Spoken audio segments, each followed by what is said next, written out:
Get ready for some life-changing wisdom and lessons she's never shared before. It's Shark Tank's Barbara Corcoran. I am so excited to share with you part 2 of this incredible conversation. I will outtry anyone in the universe, and try harder than anybody else, and I'll win because of it. And I sat down and write a very curt but impactful text to Mark Burnett himself, saying he had made a mistake and everything in my life happened on the heels of failure. And I'd like to have him invite me out to compete with the other lone female shark and let the best woman win. I could walk through my sales staff. At any given office, we had like maybe 300 desks, a sea of people, and I could feel the vibe of someone who was failing. I know it's like a witch's instinct. Oh, no. Getting rejection or rejected doesn't mean you're not going to crush it in that role. It's no indication you're not going to make Absolutely. it. And it's like how we handle rejection. Have you ever been a mean girl? Have you ever been like competitive? I didn't have the confidence to be a mean girl. I did not know this, and I connected with you on such a soul level when I learned this. But I love that I did a few deals. I know I can't share details. Wait, we did a deal together. Yes, we did. Right now in your life, do you ever have moments where you feel unworthy? I think the danger to feeling unworthy is to believe it. Just to believe it is so damaging. Yeah. Just think of it as an old tape that's got to be replaced. For your 70th birthday, you held a mock funeral. Yes, I did. They were shocked to see me dead. Before we jump into this episode, I'd love to invite you to join this community to hear more interviews and one-on-one conversations with me and you to help you truly believe in yourself and trust yourself and know you are enough so that you can become unstoppable in living your best life. All I want you to do is click on the follow or subscribe button on the app that you're listening or watching this episode on. I love your support. It's incredible to see your comments and how many people you're sharing these episodes with. And I'm so grateful to be here for you. And I'm so excited to go on this journey with you. So thank you so much for subscribing and following the Jamie Kern Lima Show. It means so much to me. Who you spend time around is so important, as energy is contagious, and so is self-belief. And I'd love to hang out with you even more, especially if you could use an extra dose of inspiration, which is exactly why I've created my free weekly newsletter that's also a love letter to you, delivered straight to your inbox each and every Tuesday morning from me. If you haven't signed up to make sure that you get it each week, just go to jamiekernlima.com to make sure you're on the list, and you'll get your one-on-one with Jamie weekly newsletter and get ready to believe in you. If you're tired of hearing the bad news every single day and need some inspiration, some tips, tools, joy, and love hitting your inbox, I'm your girl. Subscribe at jamiekernlima.com or in the link in the show notes. Jamie Kern Lima is her name. Everybody needs Jamie Kern Lima in their life. Jamie Kern Lima. Jamie, you're so inspiring. Jamie Kern Lima. Empowered women empower women. And today we've got an empowered woman who's going to empower you on the show. You've heard her say, "You've got a deal" on ABC's hit show Shark Tank for 16 seasons. Barbara Corcoran is an Emmy Award-winning shark and executive producer on the show. She's the founder of the Corcoran Group, and her journey to this moment we're all sharing together right now is nothing short of remarkable. Barbara is one of 10 kids raised in a 2-bedroom home. She struggled with dyslexia, got straight D's in school, and had 20 jobs by the time she turned 23. She then borrowed $1,000 and quit her job as a waitress to start a small real estate company in New York City. She grew the Corcoran Group into the largest and best-known brand in the brokerage business. And Barbara became one of the most successful entrepreneurs in the country. From a $1,000 loan to a $1 billion business, and now she's invested in more than 100 businesses to date. She's also so sharp, quick-witted, and so funny. Plus, there's something she did to me behind the scenes on Shark Tank that I'm going to share with you that made my jaw hit the floor and made my soul explode like a giant heart emoji. I am so excited for this conversation. Barbara Corcoran, welcome to the Jamie Kern Lima I've Show. been looking forward to it so much. Thank you so much. I'm so excited and I just love you. And thank you for being here. This show is going to be, I already know it, such a blessing and so inspiring to so many people. So you've shared a lot about sort of the pain growing up of being teased at school, like dyslexia. Oh, yeah. Because a lot of people right now, whatever age they are, they're carrying around labels, right? Yes. For me, I carried around the label, I'm not enough, most of my life until I realized, oh my gosh. Because who gave you that label? It comes from somewhere. Yeah, I think for me, I mean, I had loving parents. I would not change a thing. They worked a lot. Yes. So I always kind of felt like I had to, Measure up. Yeah, and like do something great for them to show up, Well, you right? have. So I have. You have. You have nothing to worry about. And so, but now I recognize, oh wow, that label, and I want to, and so, with for people right now listening or watching that maybe have a child with a learning disability or Yes. dyslexia, what's your advice for them right now? Well, I have deep thoughts about dyslexia, the pluses and the minuses, etc. I've come to believe, well, in my life, it's proven plus. But I also have 2 dyslexic children that I was a parent to, and I was tailor-made for them. I had 2 clunkers. When I got my second daughter and found out she had extreme learning disabilities, I thought, another clunker? Gosh. But I was perfectly made for them to bring out the best of each of those children, and they're phenomenally successful already, and they're very well balanced and very secure. That's all you want with kids, to make them secure. Unfortunately, dyslexia battles comfort in a child. It's a way of judging a child when they're too young, get the label too young, and it makes them feel, like you said, less than. And so for dyslexia, for me, I was a dunce in the class because I couldn't read till 7th grade. So I got that label early that I was a dunce. And when Sister Stella Marie, the nun from hell, actually told me I was always going to be stupid in 2nd grade because I could never learn to read or write, I believed it because the kids believe this stuff. Yeah. But thank God for my mother. She told me I was a genius and I'd learned to fill in all the blanks. And she was right. I became a bullshitter of the best way, Are you allowed to say bullshit on your show? Sure. Okay. I don't want to offend you in any way. I have a gutter mouth a little bit, All right. But That this skill set sure paid off. let me tell you, without dyslexia, I would not be nearly as successful as I am. Dyslexic kids have gifts, true gifts that other kids don't have. They're very intuitive because they've gone through the pain of being looked down upon. It sharpens your intuition very much so. Your empathy, it definitely does. You can size people up faster than the other kid in the town. However, you can't size up a book, but what's more important, sizing up people, getting along with people. Very often people who are severely dyslexic are great talkers. I'm a great talker. I can't read, but I sure can talk, okay? And most importantly, when you're put down as a kid, you want to get even. If you have any gumption, you want to get even. And my whole life has been one long attempt to prove to everybody that I'm not stupid.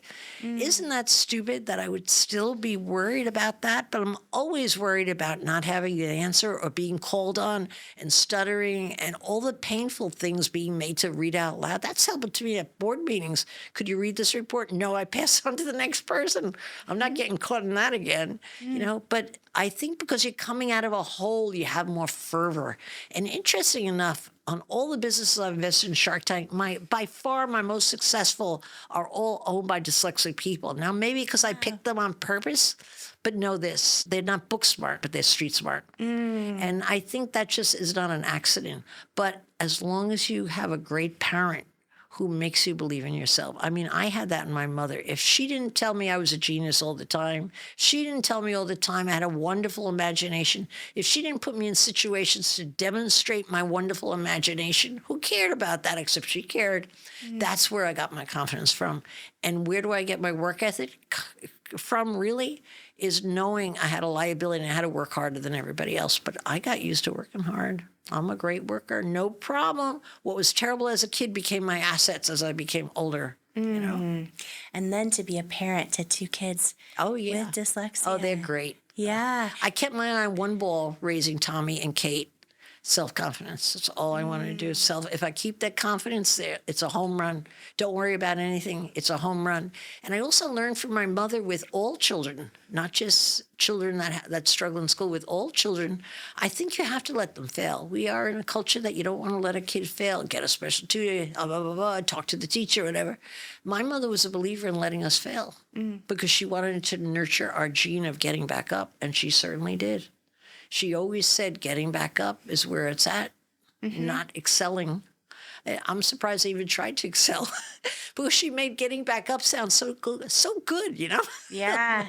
Do you think, Barbara, like, do you believe our setbacks or hardships are happening for us in the sense of like when you look at what you've gone through in the case of dyslexia and then the skill set that you built and then now you are a parent and probably have such insight into doing that. Do you believe in that? Do you believe like our steps are divinely ordered? Of course. Is there a role faith plays in your life? How else could you explain things? There are so many things that are startling in life, and you don't know how you got there. Bad things that happen that turn into the best things in your life. I mean, thank God Ray married my secretary. He's still on 51% of my company. He wasn't really doing anything in the company, you know. Thank God I was dyslexic to learn the skills to deal with feeling like a loser, being a loser, and having the empathy to turn that into great management skill, because that's exactly what it did. I could walk through my sales staff. At any given office, we had like maybe 300 desks, a sea of people. And I could stand there and I could feel the vibe of someone who was failing. I know it was like a witch's instinct. I'd walk up, 8 desks down, put my hand on the shoulder of the person, say, hey, how you doing? And they were all set to quit. They always told me that. I was just thinking that I could feel that. It wasn't like they looked sad. I could just feel the vibe. You don't get that unless you have an acute sense of harm in your own body of something that happened. My harm came from, don't call on me, don't have me read out loud. It was my idea of hell on earth. I mean, so painful as a kid. But I had my great mother after 3:30. Yeah. That I could go to her and be wonderful in front of her. Well, we all get to watch you use that skill set in the tank. And, you know, I was shocked to learn this. I did not know this, and I connected with you on such a soul level when I learned this, that you initially were going to be a shark on Shark Tank season 1. Yes. And then all of a sudden they said, you're out, you're not. It was essentially a rejection. Of course it from was. Shark Tank. You were out. Yes. And most people learning, oh, they didn't pick me anymore. Yeah, that was would have hard. went and cried, would have whatever.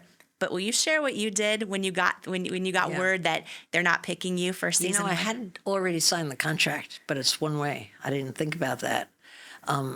I had already told my friends and family I was going to Hollywood. They were, whoa, Hollywood? Yeah, I had already bought my real leather luggage, so I looked like I belonged there. You know, I'd done all that in my head. And when they told me a week before my flight that they had picked someone else, there was only room for one woman, and they had chosen another woman, I was shocked. I did what everybody does, I think, when you are met with hardship. I felt sorry for myself. I was also thinking, what am I going to tell my family, friends, how embarrassing? I tasted it. I could see it. When I could see things, they always come true for me. And I thought, this is the first time it's not coming true. How could that be? How could that? I mean, why would they pick another woman? Why didn't they tell me sooner? Why didn't they? Blah, blah, blah, blah, blah, blah. And then I got control of myself. And I just got angry. And that's also a trait of mine. And I sat down and write a very curt but impactful text to Mark Burnett himself, saying he had made a mistake and everything in my life happened on the heels of failure. And I'd like to have him invite me out to compete with the other lone female shark and let the best woman win, which is a little aggressive, I realize. And I gave him my reasons why I was so good when my back was against the wall, including the Trump story, including Sister Stella Marie, including the Old Boy Network who wouldn't let me into their club until I became the #1 rival. I put it all out there, short, rewrote it, and sent it. And the next day I was called and told to come out and compete. Let me tell you, you know what it's like out of Shark Tank because you've been a guest shark. You know how they put your name in the gold star on the trailer? So you know you have your own gold star in a trailer, even though they're dumpy and all. Yeah. But when they took the other lady's gold star off at lunchtime, I was like, yay! Wow. But the lesson there was I was doing what I always do well. When the chips are down, I know how to come back. I had formed a habit of trying hard. And God, And was you it a went great for it. day? You put your, I just, Feeling sorry is just terrible. It's the worst hindrance in anyone. A victim role. Yeah. A victim role is like giving away your full power yeah. for anything. I'm a victim. Take my power. No way. So in that moment, like you competed for your spot, you got that spot, season 1. Now, 16 seasons later, we're sitting here talking about it. Yeah, thank and God. the lesson there, I just connected with so profoundly because I hear from so many people, they're like, oh, things aren't going my way. They said no yeah. again. Da, da, da. I'm like, oh, no. Getting rejection or rejected doesn't mean you're not going to crush it in that role. It's no indication you're not going to make Absolutely. it. And it's like You're how so we right. handle rejection, right? Our relationship with rejection, the meaning So we personal. assign It to should it. be. Yeah, and look what you did. You were like, okay, I just got rejected. Instead of just going away, I'm going to write Mark Burnett a letter. Well, I and didn't do it so fast. Remember, my first thought was, what's wrong with me? right. Yeah, that was my first thought. Oh, gosh, I guess I'm not good enough. I guess I'm not blah, blah, blah, blah, blah. And how much time between that feeling and then you deciding to write the letter? Well, I gave myself a good 10 minutes to feel sorry for myself. I figured I might as well enjoy it for a little while. It feels good to be sorry for yourself. Poor me, poor me. Yeah. And rejection sucks. I mean, I still feel hurt when I get it, and I reframe it right away, but I don't still take it feel personally? Nope, don't take it personally. Don't you take it personally initially? I always go to that. Sometimes I'm getting more, and I feel like the more we put in the reps in life, Well, your the money in more- the bank helps you. Yeah.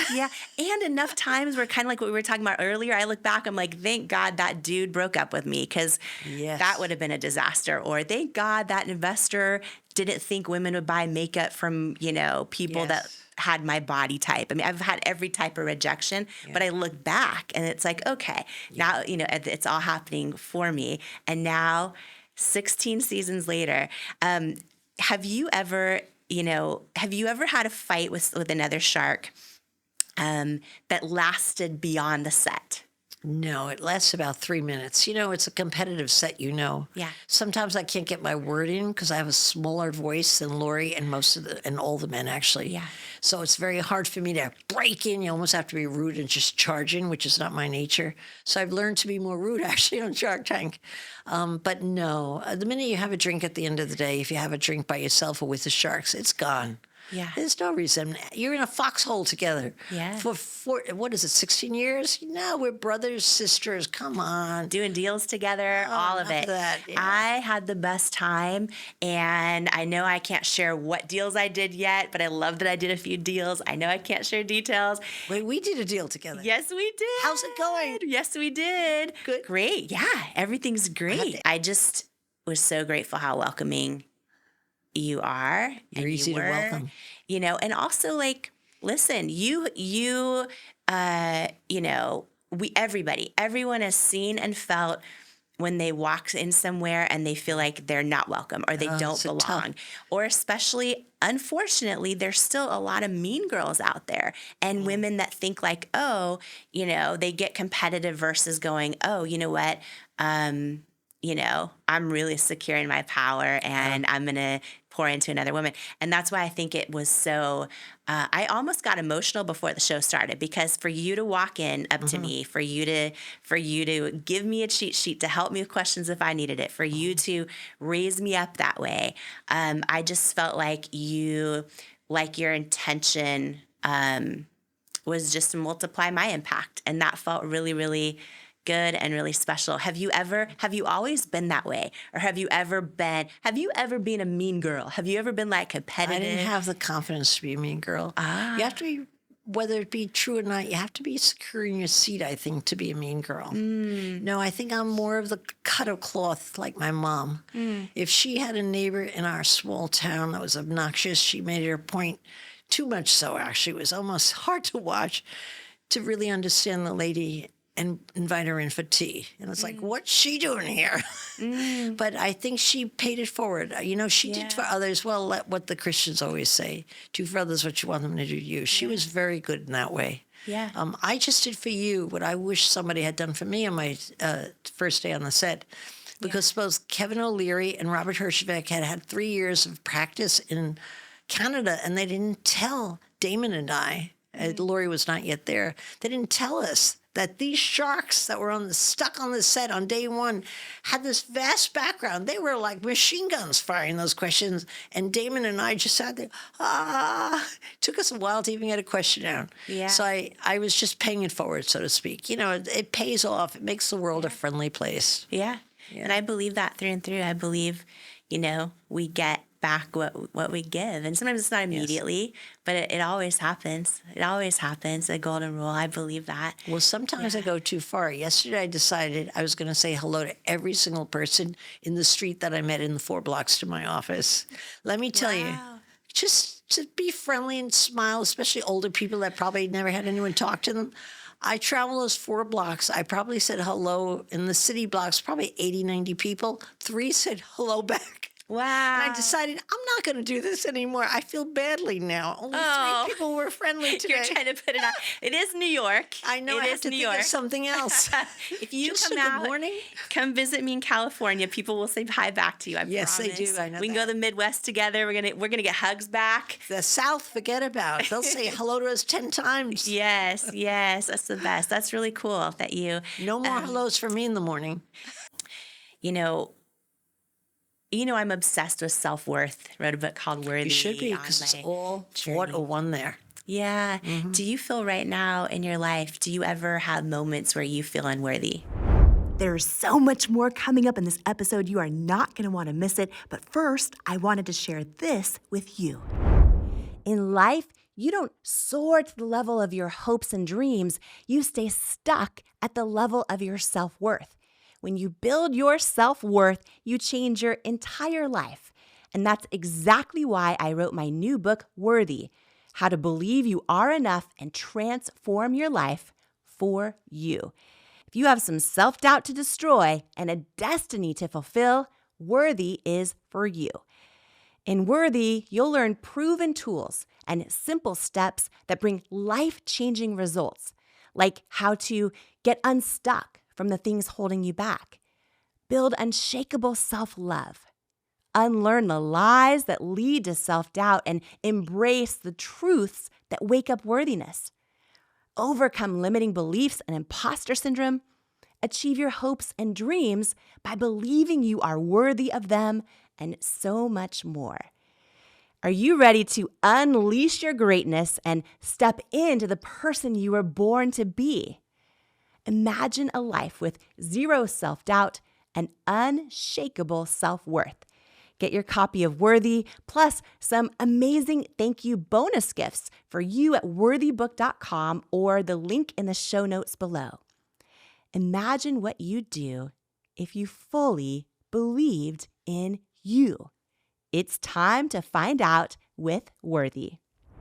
Imagine, what would you do if you fully believed in you? My weekly free inspirational newsletter is packed with tips and tools to help you find out. It's called One-on-One with Jamie, and it's delivered right to your inbox each Tuesday morning. It's a love letter from me to you, from my soul to yours, and I hope it brings you the words and messages you need at just the right moment. Plus, when you're a part of my free inspirational newsletter community, you'll be the first to get behind-the-scenes content, inspirational messages, and be the first to learn about upcoming events and more. It's the place to be, and I sure hope you'll join me there. So if you're not on the list yet, you can sign up for free at jamiekernlima.com or click the link in the show notes below. And here's to becoming unstoppable together. And now, more of this incredible conversation together. Do you feel right now in your life, do you ever have moments where you feel unworthy? All the time. All the time. I've never been anyone who was worthwhile who didn't feel unworthy. I mean, people who label unworthy as something that's real, all it is a misconception because you haven't filled your potential yet. Yeah. Wait till you fill your potential, you'll see how unworthy you are, and you're very worthy the minute you get what you want. I think the danger to feeling unworthy is to believe it. Just Yeah. to believe it is so damaging. Yeah. Just think of it as an old tape that's got to be replaced. I mean, I say it cavalier in a way, but I so have practiced it and believed it. So I'm not just blowing smoke here. Yeah. It's everything. It's really your self-worth is everything. But people think that kids even, I'm asked all the time by parents, how do you teach your children self-confidence, especially if they have a disability in learning in any kind? And I always say the same old thing because I really believe it. Teach them to try. Don't teach them to win. Say you're not going to win. You probably won't even do well, but you got to go out there and try. You got to try. I will out-try anyone in the universe and try harder than anybody else, and I'll win because of it. But while you're feeling unworthy, you don't feel like you have the right to try. You form a new habit of yourself if you just try. The reason I'm confident is because I know I'll out-try anybody. I know I'll always show up. I know I'll get back up. That's what teaches me self-confidence. But still, there are times where you feel unworthy, intimidating. And as long as it doesn't happen all the time, keeps you honest. But I think it's a trait you have to learn to undo and replace with something else by trying, just trying. Yeah, that's so good. Yeah, I've always kind of felt, at least for me so far, it's like a lifelong journey, of because I still have those feelings almost every day. I'm happy to hear that. Are you? Yes, I am. I'm happy. Misery loves company. Oh, I know, right? But it's good. I think sometimes people feel like they're doomed if they feel it. It's like, no, we all feel it. Oh, and then course. Here's what we do about it. Yeah. Here's what we do about it in real time. As long as you do something about it, I think that's key. Right. Not well in it. Ugh. For your 70th birthday, you held a mock funeral. Yes, I did. Can you share? It was fun. A lot of fun. Can you share your thoughts and intentions behind that? And It was well thought out. Yeah, tell me about it. Tell me about it. It was a lot of work to begin with, but I heard that my friends were going to give me a surprise 70th birthday party. I didn't want to be 70, and I sure as heck didn't want a surprise that I wasn't in charge of. So I decided to let them plan the little party, get the date, and surprise them. So they thought they were coming to a black tie surprise party for me, and I was going to walk in, surprise, yeah! But I surprised them because I went downstairs of my apartment. It's a duplex, and I set up the whole living room as a funeral parlor with a casket, nuns praying, priests praying, everybody was praying. And I was laying out in a casket, an open casket, and I was dead. I wore a beautiful gown. I looked better than most dead people. I had my makeup perfectly done, so I didn't mind showing off myself in the casket. You're like, I look good. So when the time came, once I was in the casket and they were waiting upstairs for me to arrive from a business trip to shout surprise, my brother said, quick, she's coming downstairs, everybody downstairs. And everybody rushed down the stairs. Probably 150 so people rushed down the stairs and went to my living room. And as they turned the corner, I heard what I had hoped to hear, a gasp. As they saw dead Barbara. It was so much fun. They were shocked to see me dead. And then they realized, how could I really be dead? And little by little, they nervously started laughing. And they toasted me and said what they liked about me, what was wrong about me. And I had a rabbi give a talk. I had a priest, Monsignor, dressed up as a talker. And Were you still then in I the jumped casket out at this point? I'm still in the casket. Hearing, how many times can you hear what people will say about you after you're dead? I heard it all. I know who likes me, what they think, what I did wrong. I know it all. Even my kids talked about me. But then after everything was done and the blessing was done, I jumped out of the casket and I did the tango because I had secretly been taking lessons in my beautiful red gown. I felt so young and vital, and we had a blast of a party. But my doorman told me the next morning that with all the guests going in, he had looked up online and I was declared dead. What's the site where they give your life and where you went to school? And the most common site that everybody looks at to find out about somebody. To read the obituaries and stuff. Yeah, to me, and I was an obituary, and they changed it the next day. How they thought I was dead, I don't know. That is wild. It was fun. That is But wild. I can never give another birthday party because I can't think of a better one. How are you going to do a better one? I'm not going to do one. They're always pushing me, my friends, my family. Come on, we need a great party. And you know how to give them. I give great parties, but I can't think of anything better. If you come up with an idea, send it my way. I will do it. Why didn't you want to turn 70? Because 70 to me sounded like an old lady, whereas 60 I convinced myself wasn't an old lady. So just that 1 year, and I had accomplished everything in my life that I should, but more and more people started asking me when I was going to retire, which wasn't good. No, I don't think I'm going to retire. I just felt like all the signals I was misinterpreting around me, really, saw them through my new slanted eyes, 70, 70, 70. And I didn't want to go there. Once you pass your birthday, then you're 71, then 72. Easy. Yeah. You don't mind at all. 75 didn't even hurt. Now I'm 76. What are your priorities in life now, and do you see them changing the next decade or two? They are changing because, unlike you, I have older children. They're 30 and 19. Kate is 19. And my son is married with 2 children. So my priorities, I hate to admit it, are my grandchildren. I didn't think I'd be that kind of a older lady where I live for my grandchildren, but they're so darn cute and they love you so much you can't help yourself. So that's my first priority. My kids are my second priority, to stay close to them. And then my third priority is to live life to the fullest so that I don't go to sleep on it. That's all. Whatever that might entail.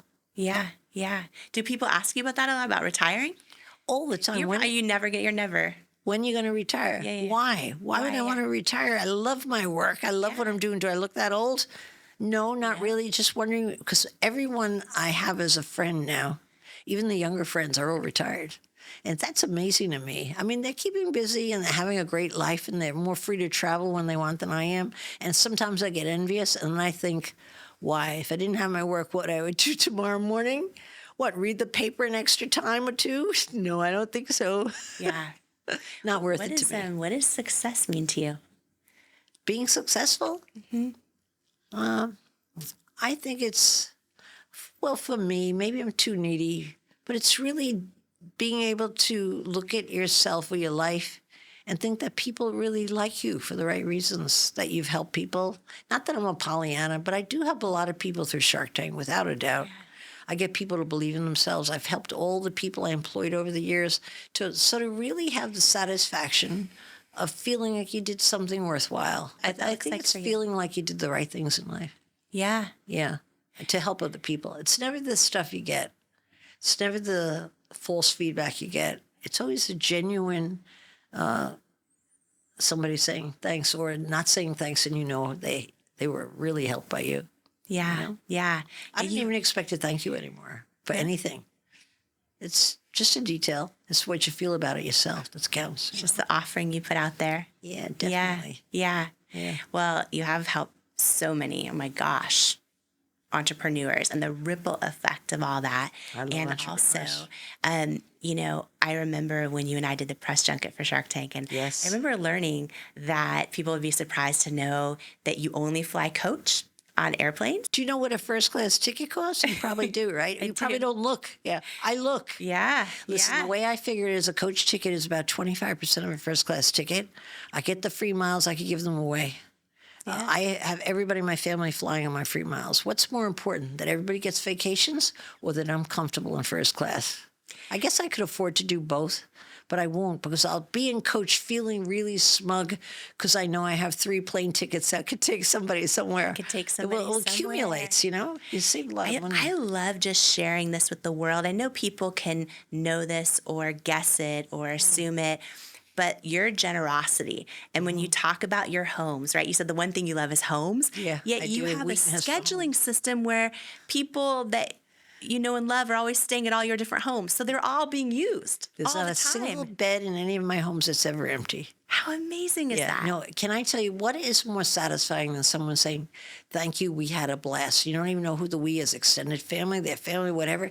We had a blast. And people have a blast in my ski chalet. It's big. It fits a lot of people. They go to my beach house. I don't mean to brag about how many houses. They come to New York City, wherever I live. Never an empty bed. And boy, is that satisfying. Yeah. I mean, what really happens, the more money you have, the less you use your homes. Yeah. That's the truth. You sleep there very few nights and they go to waste. What a shame. And I wouldn't keep them if they went to empty bed. Yeah, never. Well, once in a while someone cancels, but I don't take to it well because someone else could have used that bed if they had told me sooner. Just like 3 other people could have had a seat on this plane. You got it. Yeah. what is something that people would be shocked to know about Shark Tank and don't about know? Shark Tank. I think a lot of people don't know that when you see at home a Shark Tank pitch, it's usually about 8 minutes, sometimes 12 minutes long. And you know yourself from being on Shark Tank as a guest shark that the pitches can run an hour and a half long at times, an hour typically, 45 minutes. So it's all edited down. So I think what I hear from so many people is, how do you decide so fast? How do you decide? We had an hour and a half to decide. We didn't have the 8 minutes, that you think you saw on Shark Tank. Yeah. So I think people are surprised at how long the taping actually is. And you know how tedious those days are. How many hours are they? 12-hour days between makeup and appearing and getting off the set? It's like 12-hour days, day after day. But we get to learn a lot about the entrepreneur that the person at home does not know about. Yeah. Well, I have to say it's an honor for me to get to know you behind the scenes. Yeah, to know that you're as amazing, even more amazing behind the scenes. Easy. Come on, you're an easy one. No, it's beautiful. I feel Barbara in my life now. I feel blessed to have met a lot of people that I think are wonderful, and you don't always see that congruency when you meet them in real life. Oh, really? And you're just like your heart and your generosity, and you're such a badass that's crushed it in business that doesn't take, from anybody. And yet you're also an empowered woman who empowers other women. You care about other people. You're so generous. The ripple effect of everything you continue to do and will continue to do for a long time. The ripple effect just happens, honestly. It just happens. But the one that I was always interested in was winning, honestly. The ripple just came because I won. I'm very happy I won. Yeah. I'm not sure. And you've won a lot. You've won a lot. I have. You've won a lot. I continue to win. You continue to win. And I continue to lose. Yeah. What else is there? Yeah. Makes it interesting. Well, thank you for being so welcoming, so loving, so inspiring for me. I'm grateful that happy it came to my hometown. Yeah. And I'm grateful my Shark Tank experience was alongside of you. Yeah. I'm sure you'll be back because the producer loved you. I'm sure he'll be back. Make sure you ask for the order because the crowded field asked to be back. Asked to be back. Through someone else so you don't have to hear a potential rejection. Just get them to keep asking. That's what I do. Yeah. It's so funny. I'm like, I think you and I are similar this way. I'm so fearless about rejection now. Oh, you are? I've just had it so many times that it does not faze me. But thank you for that. You told me that. You said ask me back right away. Yeah. So I will officially ask to be back on the tank. I did love it, but you were a big part of that too. And I just want to honor you and just say thank you for the incredible woman, icon, legend, business boss, badass, and amazing grandma that you are. And I'm just excited to celebrate you for decades to come and all that you continue to win at. All that you continue to win at. Energy on my side here. Yes, it is. If you love today's episode, my only ask is that you please click the follow or subscribe button for this show on your app and give it a rating or review. And then share this episode with everyone you believe in. Share it with another person in your life who could benefit from it. Post it and share it with others online or in your community who just might need the words and tools and lessons in this episode today. You never know whose life you're meant to change today by sharing this episode. And thank you so much for joining me today. Before you go, I want to share some words with you that couldn't be more true. You, right now, exactly as you are enough and fully worthy. You're worthy of your greatest hopes, your wildest dreams, and all the unconditional love in the world. And it's an honor to welcome you to each and every episode of the Jamie Kern Lima Show. Here, I hope you'll come as you are and heal where you need. Blossom what you choose, journey toward your calling, and stay as long as you like, because you belong here. You are worthy. You are loved. You are love. I love you. And I cannot wait to join you on the next episode of the Jamie Kern Lima Show. Do you struggle with negative self-talk? Living with a constant mental narrative that you're not good enough is exhausting. I know because I spent most of my life in that habit. The words you say to yourself about yourself are so powerful. And when you learn to take control over your self-talk, it's life-changing. And I wanted to give you a free resource that I created for you if this is something that could benefit your life. It's called 5 Ways to Overcome Negative Self-Talk and Build Self-Love. And it's a free how-to guide to overcome that negative self-talk, to build confidence and develop unshakable self-love so that you can dream big and keep going in the pursuit of your goals. Don't let self-sabotaging thoughts hinder your progress any longer. It's time to rewrite the script of your life, one filled with self-love, resilience, and unwavering belief. If you're ready to take charge of your narrative, build unwavering confidence, and empower yourself to persevere on the path to your dreams, you can grab your free guide to stop overthinking and learn to trust yourself at jamiekernlima.com/resources or click the link in the show notes below. Who you spend time around is so important, as energy is contagious, and so is self-belief. And I'd love to hang out with you even more, especially if you could use an extra dose of inspiration, which is exactly why I've created my free weekly newsletter that's also a love letter to you, delivered straight to your inbox from me. If you haven't signed up to make sure that you get it each week, just go to jamiekernlima.com to make sure you're on the list, and you'll get your One-on-One with Jamie weekly newsletter and get ready to believe in you.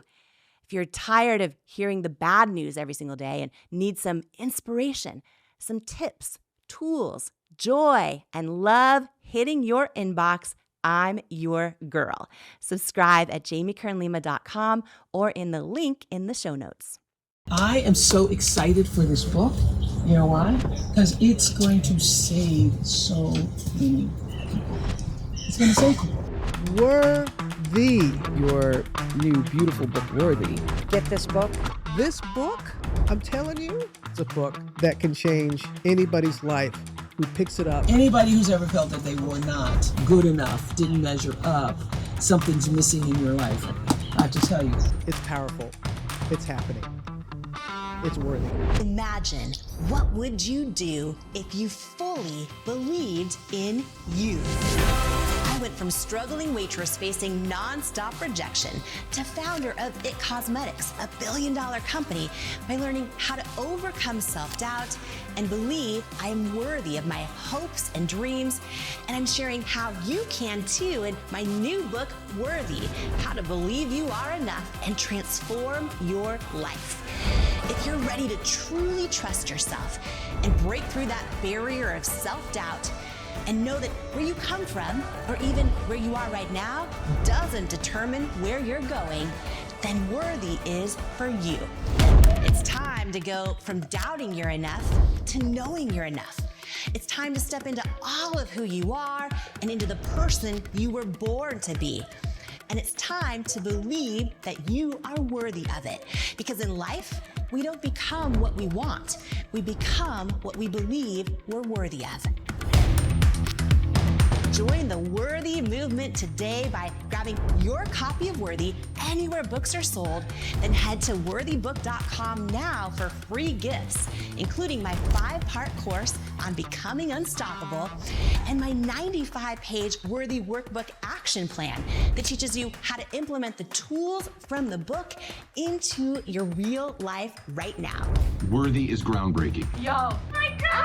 Worthy, you are worthy. This book is going to change lives. This book literally will teach you how to actually feel worthy so that you can have the strength, you can have the confidence. The lessons in this book and the strategies will change your life. You will never be the same again after you read this book.